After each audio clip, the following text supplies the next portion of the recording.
Hello and welcome to DFS Coach Talk.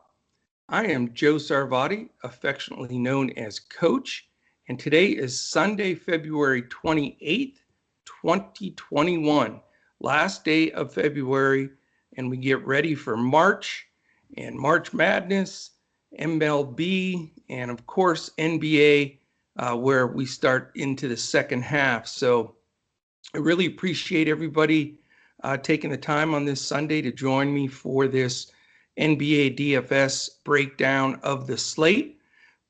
As always, we do every single game at Coach Talk, and we will do the single showdown game that's at 3:30 Eastern. I'll go over that first. And then we have a real aggressive Sunday main slate, 8 games, which is a little bigger than normal for a Sunday night slate. So excited about that. We'll go over the lines and probable lineups, look at the injuries, and really start building some winning lineups. A couple things real quickly. Excuse me. For those that joined yesterday, I had mentioned I was going to be posting in Discord for our members a little bit of an adjustment to our Coach Talk process as far as bankroll management and contest selection, which was done yesterday. And we have a sliding scale there that really is a proven commodity of success. So we'd love to have you join us as a Coach Talk member. You can come in for as little as 3 days for $10. And we'd love to have you check out our new coach, or tweaked, I should say, Coach Talk process. That is certainly a big piece of importance. Prior to even breaking down the games and doing your selections, you have to have the right formula in place for sustainable profitability in DFS, or eventually you're going to be reloading all the time. So jump aboard with us and get into that minority that actually turns a consistent profit in DFS. And we're servicing lineups for Draftkings Fanduel and Yahoo. Draftkings, we do a coach's clipboard, which highlights and gives you multiple opportunities to build a roster with that. Also, this week, I'm going to be dabbling in a lot of the other entities out there just to see if it's anything we want to start supplying information for, or supporting, whether it be Super Draft or Monkey Knife Fight, et cetera, et cetera. There's multiple ones out there, and stay tuned this week, because with the All-Star break coming up soon, we're gonna just make sure we aren't missing out on anything that our members would like to see or get information on. So I wanted to fill you in on that. Okay, we are going to dive in without any further ado here. By the way, if you're watching this on YouTube, please hit the thumbs up, hit the subscribe button, and click the little alert in the upper corner there that lets you know when our podcast posts. It is very important for us to get up there higher on the algorithm on YouTube to increase some views. So we'd really, really appreciate that. Again, we don't miss a game. We do all of them, including the All-Star game, including the NBA playoffs and NBA Summer League and Olympics. So we're doing all of it. Okay, LA Clippers at the Milwaukee Bucks. Great game for the afternoon game, very competitive. It is Milwaukee minus 1.5, over under 235. And again, this is a standalone game. Defensively, the Clippers are 16th in team defensive efficiency, Milwaukee 12th. Pace-wise, Clippers slow, 27th, and Milwaukee still pushing the ball. They are 4th. So, that definitely dictates some of the flow of that game for sure. Now, one thing I will say, both teams look to be healthy coming into this one for the most part. Clippers probable starting lineup, and they're 24-11, by the way. They are really playing good ball considering They've had different guys sitting in stretches with the COVID protocol. They haven't had George and Kawhi the whole time. So 24-11 is pretty outstanding. Their probable lineup is Beverly, George, Leonard, Batum, and Ibaka, just as normal. And their bench is a little deeper now that those guys that were getting big minutes, like the Reggie Jacksons of the world, are now able to come off the bench. So a dangerous team and a deep team, and this should be a really good game. Milwaukee, on the other side, is 20-13. They did have a 4-game losing streak in there, which was the longest they've had with Coach Bud as their coach, but they've turned that around and seem to be getting it going again. Looks like Jrue Holiday will play. He's probable. So when somebody's probable, I generally am going to count them in unless they're downgraded. Really, the only thing that matters to me is questionable or doubtful. But I expect Holiday to play. That'll bump DiVincenzo back to the 2 guard, along with the regular starters, Middleton, Giannis, and Lopez. So this is going to be a terrific game. For a showdown game, you've got so many stars to choose from. It makes it very, very interesting. I'm sure that Giannis will be the pretty strong favorite to be the captain in a lot of people's lineups, and deservedly so. I mean, he's 8 out of 10 times he's probably going to lead this group in DFS points in a showdown slate. I mean, even though it's Kawhi and Paul George. So I'm just going to go right there. I'm not going to try to get too cute there. I'm just going to put Giannis as my captain and eat the chalk and be done with it. I think without him as the captain, you're going to be chasing points. So I want to get that settled in. And then as far as the potential rest of the lineup, you're obviously not going to be able to afford all the guys, George and Leonard. I'm going to not play Paul George in this one. He's going to be the fade that I'm looking at here. He's still on a pseudo minutes watch, if you will, like 28-ish or 30-ish kind of minutes. That's what they're trying to do. They're not steadfast on it, but it's enough for me that if he has a little bit of an off game and doesn't get that extra 5-6 minutes a run, I'm going to go to Kawhi as my second guy. Now, filling in from here is where it gets very interesting. I like Pat Bev a little bit here. I know Jrue Holiday is a great defender. Pat Bev's super cheap. I think he's going to get decent minutes, and I think he can reach value here without a whole lot of trouble. Plus, with Holiday just coming back, I'm not sure he's going to be sharp, and I'm not sure he's going to be getting his full allotment of minutes. I have not seen anything that he's on a restriction, but I would assume that they'll somewhat ease him back in with not being 100%. After that, you have a lot of options. Middleton's a little too expensive, I believe, with the 2 big boys at the top. You can try to fit him in and pay down if you'd like. That's an option. If not, you've got some bigs you can choose from. Serge Ibaka has been a little disappointing, but his price has come down. And then you got the very cheap option of Brook Lopez, who's probably going to get, 25 to 28, maybe 30 minutes at the very most. He's been a letdown this year for sure for the Bucks and for DFS players. He's just been a little inconsistent and very hit or miss. So, he's a guy that wouldn't be a bad body for a fill-in. And then, of course, DiVincenzo, who had some really strong games when Holiday was out. Even though Holiday's running alongside him, I think he'll move over, play a little backup point as well. So that's it. That's what I've got for that game. It's going to be, chalky with Giannis and Kawhi, and then trying to fit in those right pieces with some of those value guys to make it work. Okay, we've got an awesome 8-game slate, main slate here.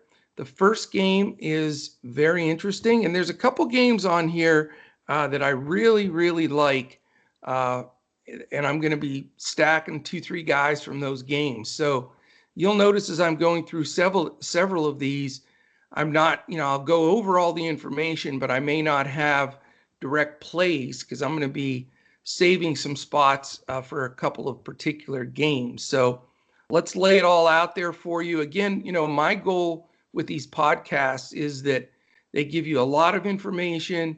You get a really good look to build a lineup by hand. We're talking about the statistical analysis.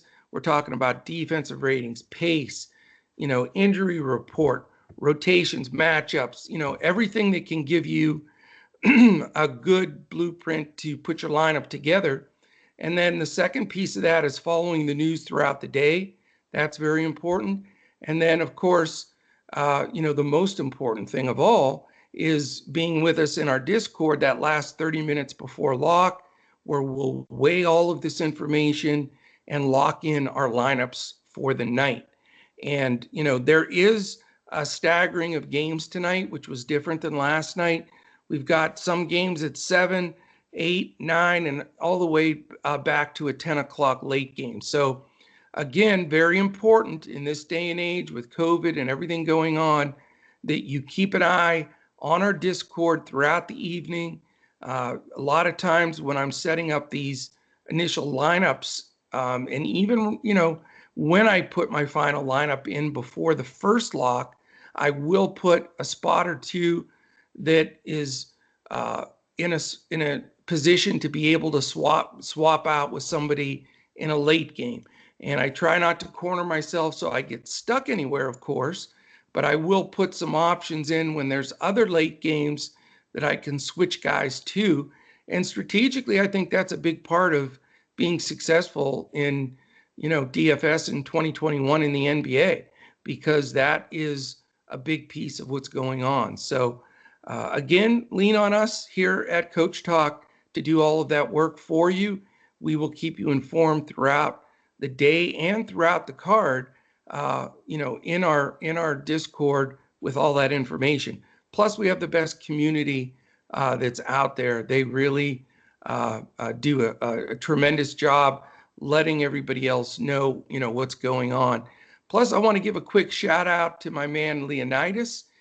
He signed up this morning for a year pass, so he joins that group of elite members of ours that have that annual 1-year pass, and we utilize that group also for a lot of information gathering.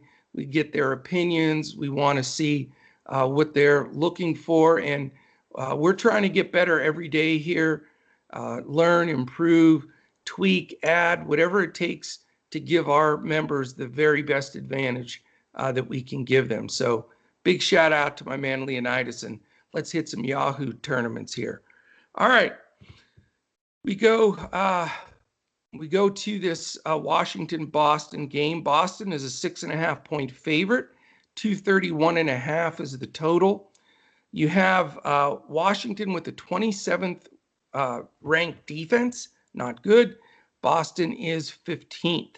Washington is the fastest paced team in the league, which always gives their games a lot of attention.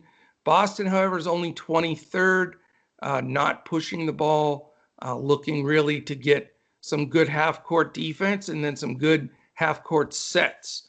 The one thing about this game is Washington's on a second night of a back-to-back. Now, we expect Westbrook to play. He's not on the injury report. He had sat out the second night of back-to-backs for the first good portion of the season. He's just now been playing the second half of back-to-back. So, I think he's in, but let's keep an eye on that. That, is a shifter if you're interested in Westbrook. And also, if he sits, it just makes Beal almost too good to pass up. So hopefully he won't. He's not on any reports right now, but we need to keep an eye on that. Regarding injuries, we know Ish Smith is still out. That gives Raul Neto a big role as the backup point guard and he takes advantage of that quite a bit. Marcus Smart, their soul of that team, is still out. He'll be out till after the All-Star break. And the guy that's questionable here is Jaylen Brown. Big news there, of course.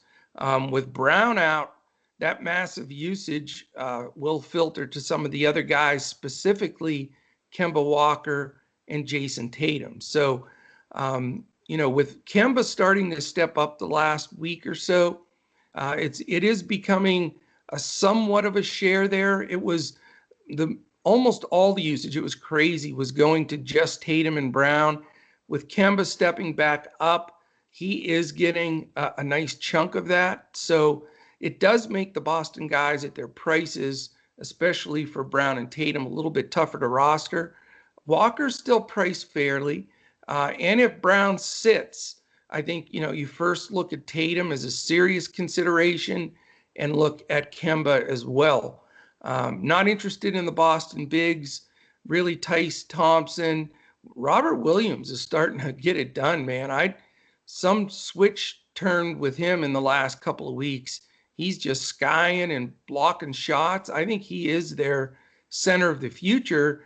He did make value the last time, but he scares me because of minutes. He's coming off the bench. We don't know what the rotation will be.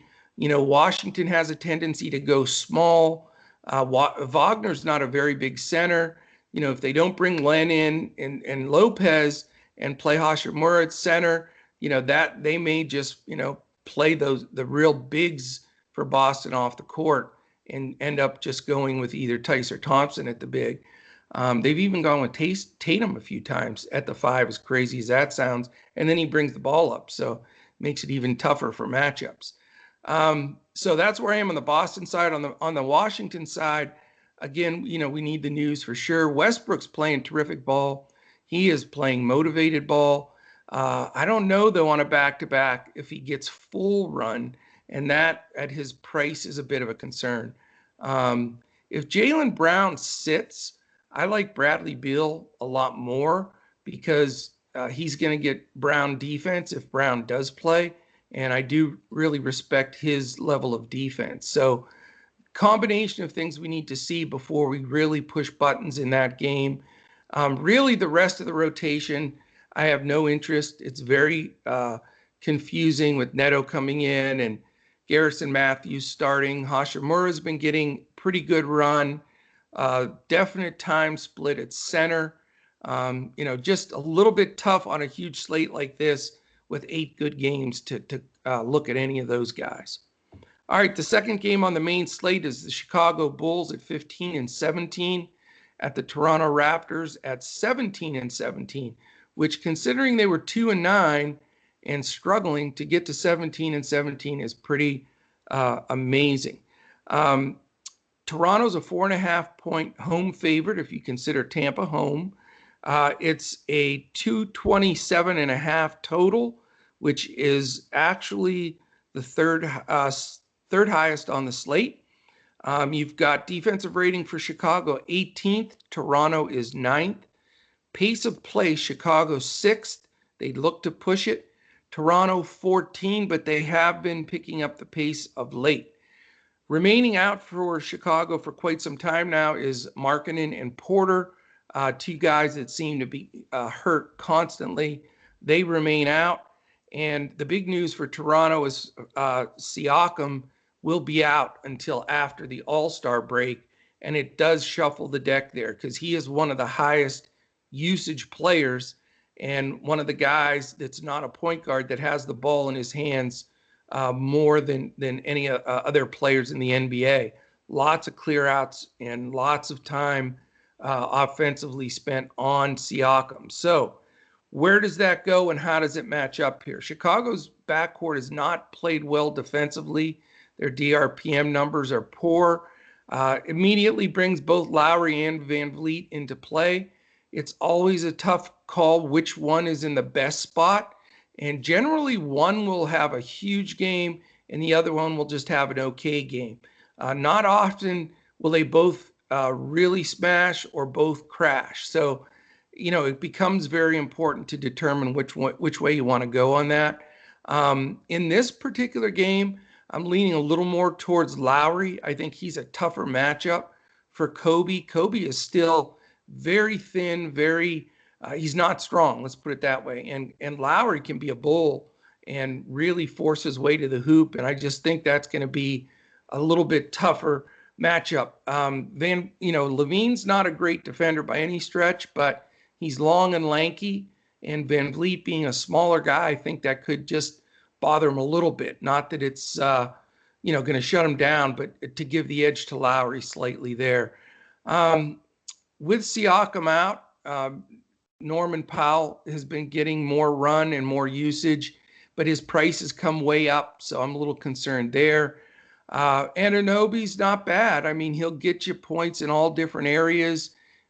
He's going to be on the floor for mid-30s minutes and is certainly, a value option without question.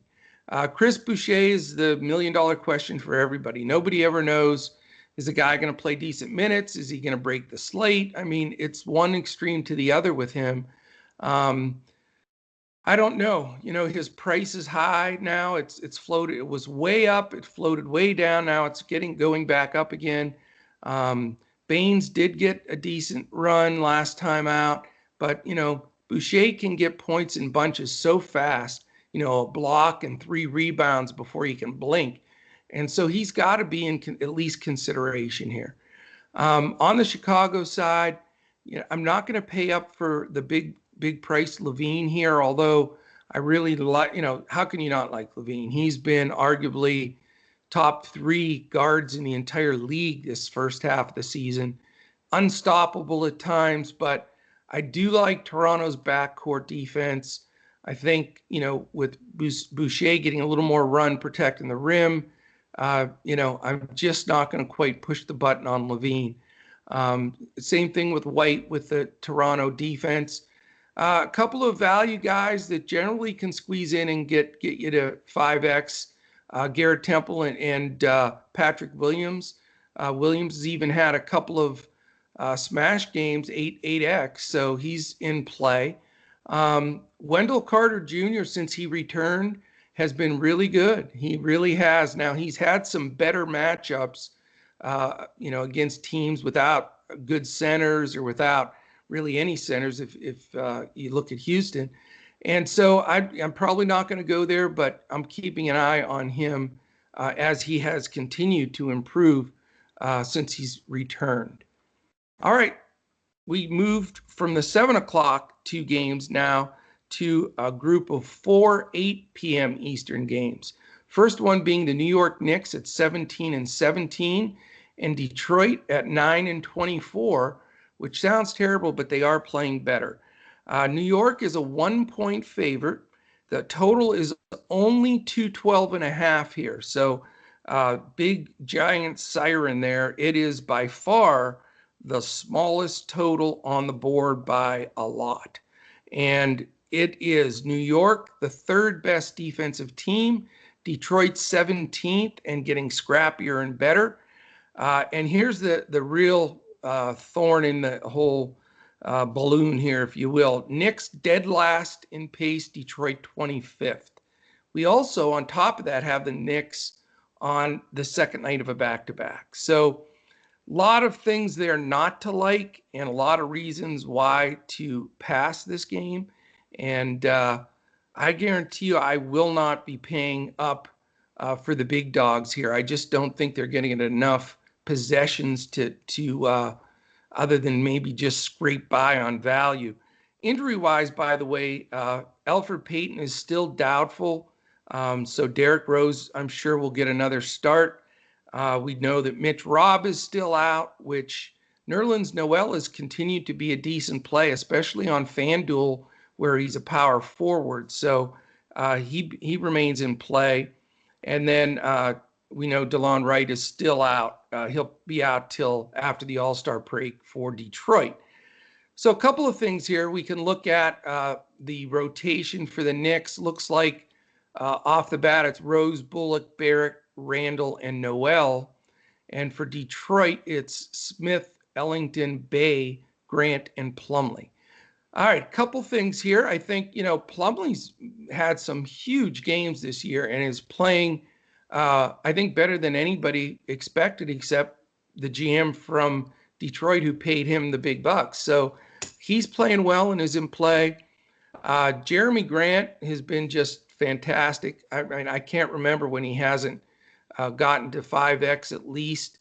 But, again, in this atmosphere at his price, that's a deterrent. Sadiq Bey has just been terrific. He's other than LaMelo, he's to me the up and coming rookie of the year guy. But no one's going to get LaMelo. But he's really got the potential to be that first team all rookie without question. He's playing terrific.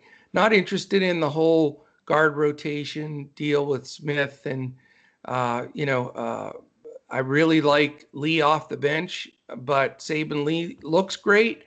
I just don't know if he'll get enough minutes with Smith getting more of the minutes, and Smith closed the game last game. So something to keep an eye on. I definitely have more interest in Lee long term, but not willing to gamble with the minutes situation here. Knicks, Derrick Rose is floated up in price now, and he's not guaranteed massive minutes. I know that's Tibbs' MO. I mean, he plays his guys a ton, and Rose is definitely one of his guys. But, you got to play IQ a little bit back there. He's got to get minutes. Burks plays a lot. There's just a big rotation there. You even have Ntilikina back. Not sure he'll get in there, but there's a pretty healthy rotation with the Knicks. And, that deters me from wanting to roster anybody. RJ Barrett's price has come way, way down, which makes him at least a consideration. Randall just too costly, and Noel at his price, especially a power forward on FanDuel, is a possibility. But nobody locking in. I'm not going to lock anybody in on this game. If I get a one-off value, that would be fine. Okay, we go to the fourth game. It is the Memphis Grizzlies at the Houston Rockets, also 8 o'clock. Memphis is a 3.5-point favorite. 221 is the over-under. Two decent defensive teams. Memphis 14, but here's the thing. Houston is 6th. They were 2nd last week, and they are falling like a rock. No interior defense. I have no clue what they're doing there. No idea what their future is going to be. Not a fun time to be a Rockets fan, but they are on the skids and playing poorly. And, hard to trust as far as, if their game's going to stay close. Now, Memphis, like I said, is only a 3.5-point favorite, so maybe we get some extra run for some of their guys. The good thing is Memphis is 15th. Houston is 3rd in pace. So that's definitely in the favor of some more possessions. Houston is on the first night of a back-to-back. Not sure how much that's going to affect anybody but probably John Wall. He's sort of had a pseudo minutes cap too in that 28 to 30 range. But there's no Oladipo this game. Oladipo's out. We know Christian Wood's been out for a while, and Grayson Allen is out on the Memphis side. But with Oladipo out, it does bring John Wall and Eric Gordon to the forefront of possibilities. I don't want to pay up for John Wall, to be honest with you. He's not completely right, and I just think that he's going to get decent amount of ownership. I haven't seen him smashing any slates by any. So, Eric Gordon's price is okay. He, again, has the potential, though, to hit, 6, 7, 8 threes on any given night. But, he has a tendency to burn you as much as he helps you. Daniel House has been a nice value play of late, although his price is drifting up now, unfortunately. But he's capable of scoring points in bunches. Jajon Tate, very difficult to say that. I want to say DeJounte for DeJounte Murray, but Jajon Tate, Jayshawn Tate, I don't know, whatever. Jayshawn Tate, I think is the right way to say it. Great scrappy guy out on the floor, gets the 50-50 balls, great defender. He's going to get good minutes. He's a good value, but he also has stretches where you would swear he didn't touch the ball once on offense. So a lot of the stuff he's going to get is by his own hustle and scratching and clawing for putbacks and some rebounds. But he is a good emergency go-to guy for a value play, better than this last guy, PJ Tucker, who he did have a decent game for the first time in a long time this last game. Rumors are he's on the trade block. Do you go to a team that's, a contender, which I hope, he's played so hard and so out of position his whole life. I hope he gets to go to a team where he can actually help them and play, the role in a position he should be playing, not center. So that's my take on the Houston side. As far as Memphis goes, I like Ja Morant a lot here. I think Ja is a fantastic play today. Again, Houston's defense is dropping like a rock. Ja's in full gear and been playing well. And I think that this game just fits into one of those, 7X, 8X potential games for Ja at a fair price. Now, if he's going to do that, he is going to have to hit a few outside jumpers. He's only 28% lifetime three-point shooter so far. Shot 22% last year. So that is an area that concerns me because the small guards, you need to get a piece of everything. But, he gets steals. He even gets some blocks for a little dude because he can jump through the roof. And I'm just banking on that he's going to hit a few mid-range and threes. I do like Ja a lot today. Right now, the probable lineups are Morant, Melton, Brooks, Anderson, and Joval. They'll bring, looks like they'll bring, who am I trying to think of? Clark off the bench. There you go. And then Houston's Wall, Gordon, House, Tate, and Tucker as their starters, probable starters. Kyle Anderson's had a fine season, but, and Dylan Brooks is scrappy too. I think that both of those guys will get some Tate defense, which will slow them down a little bit. But price-wise, they're not bad. They both have the potential. They're in the same boat for me for potential value plays that can, pretty high floor actually, because they're both going to play decent minutes, but definitely a limited ceiling. So a concern there.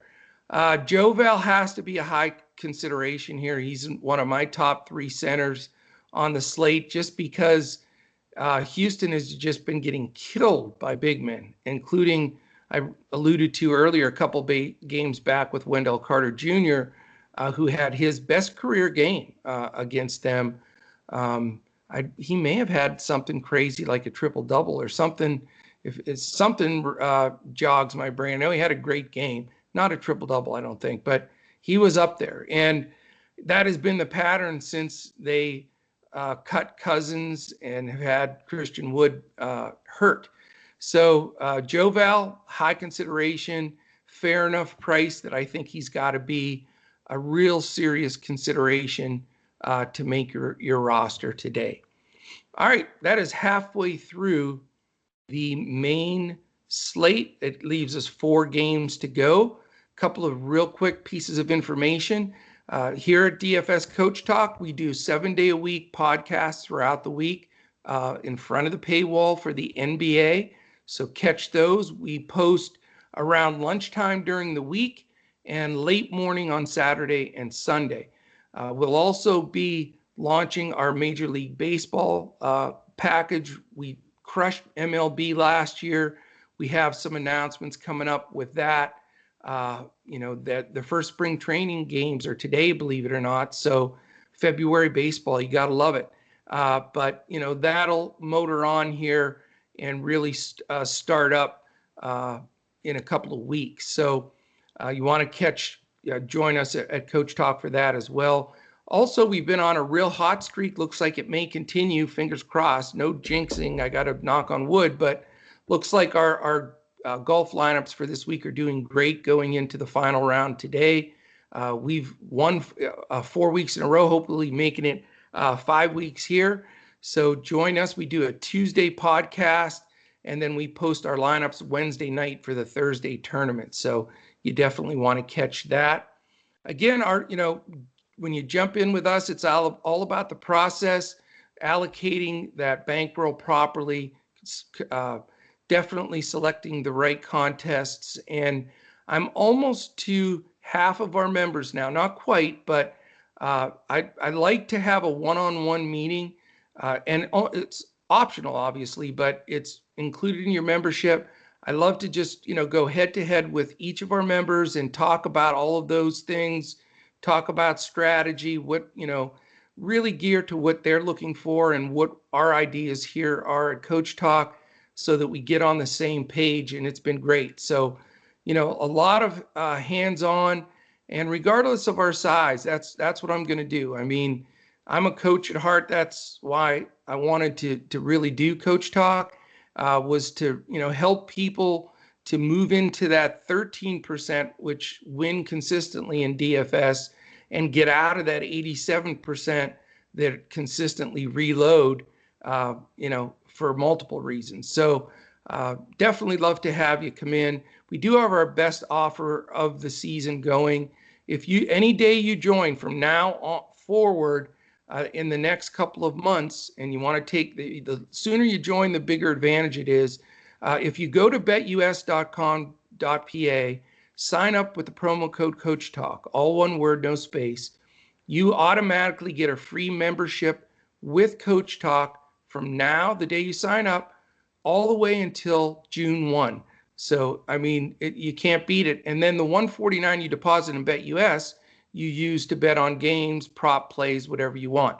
If you're not interested in BetUS whatsoever, you can sign up directly with us at Coach Talk, pay the $149, and you have a membership until June 1. So check us out, dfscoachtalk.com. That's where you can sign up to become a member, or you can get the link to go to BetUS to try that offer as well.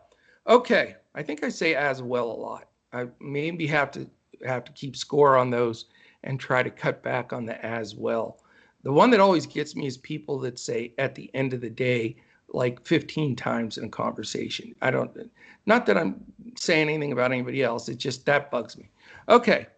Dirk, by the way, is happy today. I know we talked to Dirk. A few people sent me comments. Yes, I am cuckoo for Cocoa Puffs talking to Dirk over here, but we had to hide his eyes yesterday. We thought the Mavs were going to get it handed to him, and I was barking at him a little bit. Next thing you know, KP's playing, Mavs route. I mean, everybody's happy. Dirk jumped off the wall. I had to stick him back up there. So good stuff. All right, second half of the main slate. Memphis and Houston. Did I say Memphis? No, not Memphis and Houston. I did them already. How about Golden State and the Lakers? Is that better? 8 o'clock game, Lakers -3.5. It's a 222 total. Here's the big scary part. Golden State 5th, Lakers 1st. Interesting. Does that deter people from playing that game? I think it does. 222, not that great of an over-under. I think people, although they're going to they see the Currys, they see the LeBrons, I still think this is going to be an under-owned game because of those numbers. Golden State is second in pace, so major pace-up game, and the Lakers are 19th. The only guy out for either team of any consequence is AD. We know that he's out for quite some time. I think, what did they say, maybe 2 to 4 weeks, something like that. So anyway, this is a game I like, and it's unusual because normally with that type of defensive ratings, 2 of the top 5, you think I would run from it. But again, I think it goes lower owned, and I don't think you have to go to LeBron and Curry. I think there are other players in this game. Warriors are 19-15, Lakers are 23-11. These teams can score, they're efficient, they're smart. Right now, the probable lineups are Curry, Wiggins, Oubre, Green, and Looney. And for the Lakers, it's Schroeder, Caldwell Pope, James, Morris, and Gasol. I like the benches here. I like the I think the pace of this game, I think you can go to Curry or James. I'm not counting them out as pay-up guys. I do want to save money for the last game on the slate, which happens to be my favorite. So I could play one of the two studs in this game, but not both. I like the secondary guys a lot here. I think, Caldwell Pope has been dirt cheap and getting decent minutes. Kyle Kuzma is priced right. Schroeder now has a game under his belt. He's priced right. Same thing, a little bit higher on Wiggins and Oubre, but man, have they been playing their part and scoring the ball. Draymond Green's been playing like a lunatic lately, and not a loony tick, because I don't like Kevon Looney here. He's splitting time with Weissman. Green plays a little center. No reason to go there, but Draymond is in play. I know, I wish we had his price from a month ago when he was super duper value. His prices continue to go up. But the bottom line is here, I like a lot of these ancillary pieces and maybe one key component. And I think this game, surprisingly, is pretty high scoring, even though the defenses are decent. The Lakers defense is not the same with AD out by any stretch. He and Embiid, to me, are the two best defensive players in the league, even over Gobert. And taking him out of that rotation really messes things up for the Lakers defensively. So you've seen they've gotten smashed a few times and given up a decent amount of points. And I think that Golden State is going to score points in this game pretty easily. And I think the Lakers, they've ran across and got shut down by Utah, but so does everybody else in the league. I think they'll find a lot easier sledding against Golden State, and they'll be able to put up some good points here. So definitely the sleeper game that I like on the slate that I'll be rostering some people on. Okay, the other 8 o'clock game, there's two more actually. Or no, this is the last one. Atlanta and Miami is the last 8 o'clock game. There were 4 of them. Miami's a 6.5-point home favorite coming off that nice Utah win. 221.5, so middle of the road. As far as defensive efficiency, we know Atlanta is not good defensively. They're 23rd. Miami is 8th and playing solid basketball. Pace here is within question and an issue. 16th for Atlanta, 24th for Miami. So that is definitely not a good sign there. Plus, we have the news that's going to shift the slate for this game, and that's Trae Young. He is questionable, and that is the biggest news of this game completely, because if Trae sits, then the discussion comes immediately into play. Herter, Collins, Capella, there's going to be a lot of usage to go around. Not that I'm going to stack Atlanta guys against a pretty stout Miami defense, but it does bring them in play as opposed to if Trae does play. So can't really recommend until we know that news. Reddish is doubtful, by the way, for Atlanta. And then the news that's going to affect the Miami side is Hero is questionable as well. So if he sits, that opens up a little bit more time, for their other guards. Now, Dragic is back and playing well. He's splitting some time with Nunn, and they do have depth there. Duncan Robinson's getting a lot of time. They're bringing other shooters, Strus and some of these guys off the bench. So it gets a little congested there. This does feel like a Jimmy Butler kind of triple-double-ish kind of game where, I think he can take advantage of his speed and his full game. Now, they may try to put Tony Snell on him a little bit, who's a really, decent defender, but I don't know how much Snell is going to be on the floor. I think, the pay-up guy in this game for me, if I'm going to take anybody, and I may not, is Jimmy Butler. And that's if Trae Young plays, because then I think Butler gets surpassed by Collins and from a value standpoint, maybe Herter. Not going Bam this game or Kelly O. I think they'll defend well against Collins and Capella, but I just see more of a standoff of those 4 guys as opposed to a real standout game. And again, from a usage standpoint alone, if Trey's out, we will reconsider there. However, I think I really like Miami in this game. They're playing with confidence. They're on a home stretch. Atlanta's not been consistent, being 5 games under 500. So, a game I'm going to steer pretty clear of because of somewhat blowout potential, even though the line's small, and, the rotation from there. Okay, 9 o'clock game, the only 9 o'clock game on the slate. Phoenix and Minnesota, and it has the biggest spread. It's the only double-digit spread, and it's Phoenix minus 10.5. They are 21-11 playing against the 7-27 Timberwolves. The over-under in this game is 224.5. We have Phoenix with the 7th rated defense. Minnesota is 24th. Pace-wise, though, Phoenix controls game, controls pace, second slowest team in the league to the Knicks. And Minnesota is 4th. They are pushing the ball, not quite to the level when D'Angelo Russell has the keys to the car there, but Rubio is still getting up and down the floor. McLaughlin off the bench playing decent minutes at point is also pushing the ball. However, Phoenix has a tendency to slow teams down and pump the brakes there, whether you like it or not, and control the game. The other issue is Minnesota's on the second night of a back-to-back, and they did play hard. They played some of their main guys, a lot of minutes, Cat, Vanderbilt.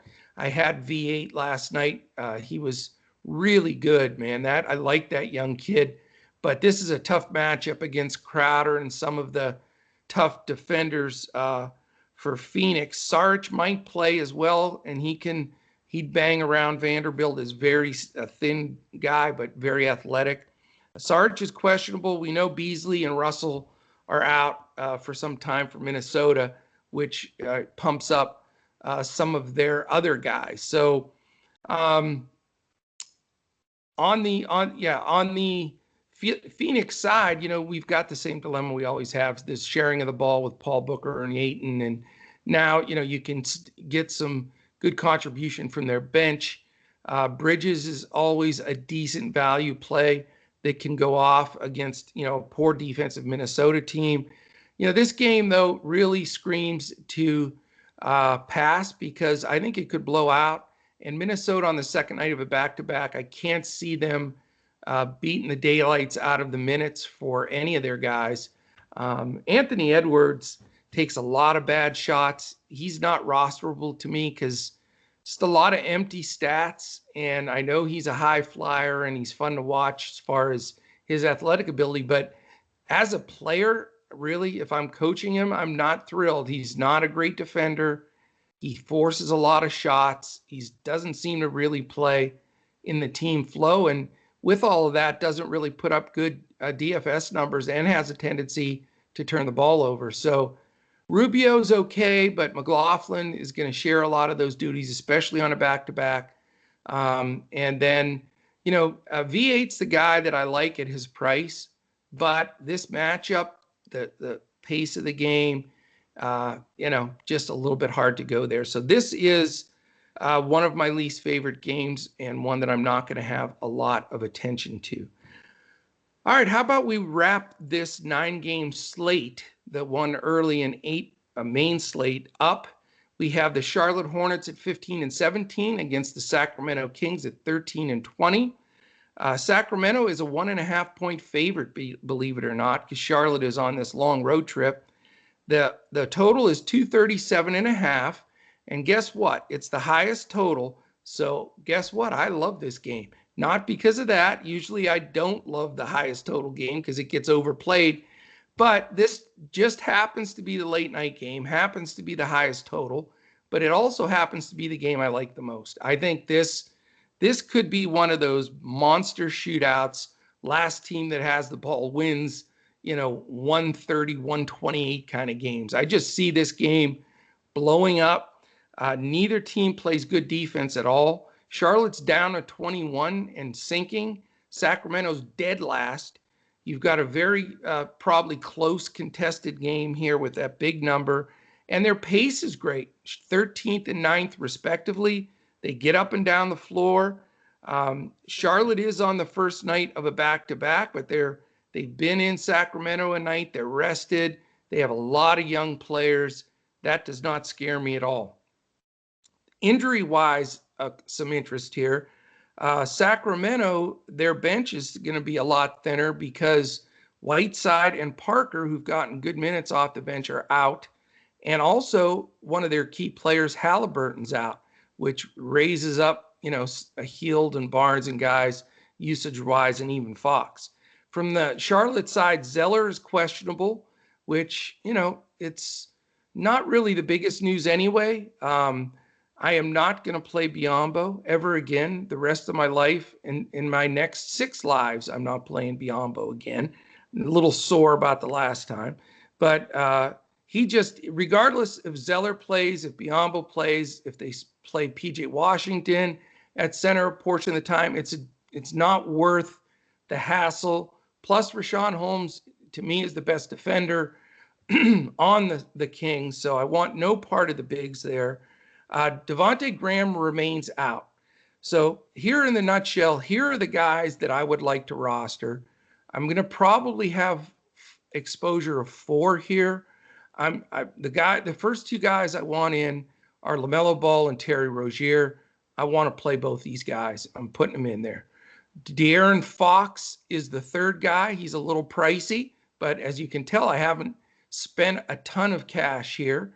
And then the 4th guy, I'm wavering between 3 Kings here.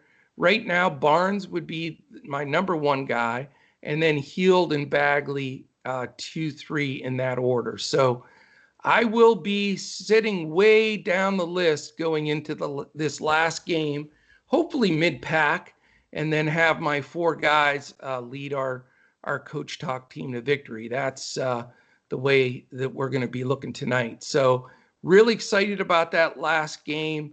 The card, all told, I think is really solid. We don't have to fight against the Lukas and Jokic's and things like that today. So it creates a chance to really build a mid-level lineup that makes sense, and you're not having to chase, an 80-point game by Harden or something like that. So very excited about the slate today. I think that we're going to absolutely crush it. Again, if you're watching this on YouTube, please thumbs up, subscribe, hit that alert button. We'd love to have you at DFS Coach Talk as a team member. And I really hope this helped start your build today and that you'll follow through with the news and with us in Discord to finalize your slate and crush it, because it is a great Sunday slate in NBA. All right. Thank you so much again for joining me. I'll be back tomorrow with my running mate there, Mr. Andrew Hansen. So congratulations, Andrew, too. By the way, he had a monster GPP lineup last night. And for our members, he's going to be supplying a lineup for that early showdown slate as well. So great day. Enjoy your Sunday. Hope everybody's well and happy, and enjoy every moment, because it is precious, and we will look to crush you and crush it and crush the slate. If you're watching us, any of our opponents here at DFS Coach Talk, we're just in a crush it mode today. So we're coming after it, and we will definitely be there with you. So thanks again for listening, and we'll catch you tomorrow when we look to crush it in NBA DFS.